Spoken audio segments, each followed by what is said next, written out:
Are you tired of wasting money on rent and ready to build equity for your future? Then let's talk about the 3 steps to becoming mortgage ready. First, get to know your credit score. Start by getting a free copy of your credit report at www.annualcreditreport.com.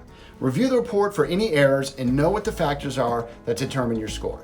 Do you pay your bills on time? What is your outstanding revolving and installment loan debt? How long or deep is your credit history? And have you applied for any new credit recently? And how many and what types of credit accounts do you have? If you have questions about your credit report and you'd like some insight from a professional loan officer, just ask me and I'll be happy to help you. Now, what does your credit score need to be in order to buy a house? So generally, your score should be above 580 to qualify for an FHA mortgage. And you'll find that more loan programs become available if your score is above 640 and the pricing or the interest rate starts to get better around 660, and even better if you're over 700. So if you're interested in some tips on how to improve your credit, click on the link below to sign up for some free tips and strategies to improve your credit score and get mortgage ready.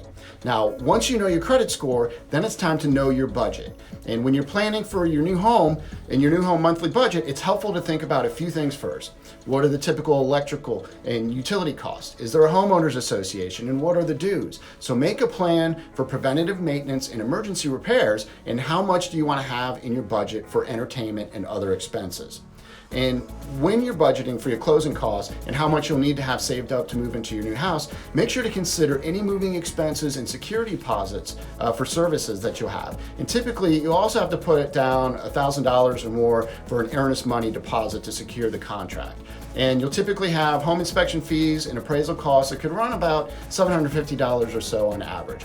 So after you determine your monthly budget, finally you want to determine how much money you'll need for the down payment.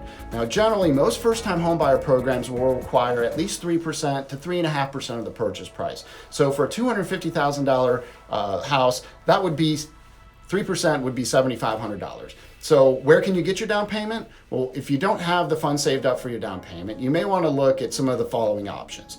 You might be able to take a loan from your 401k if your plan allows. And maybe you could get a gift from a family member, or you might be able to qualify for some down payment assistance programs.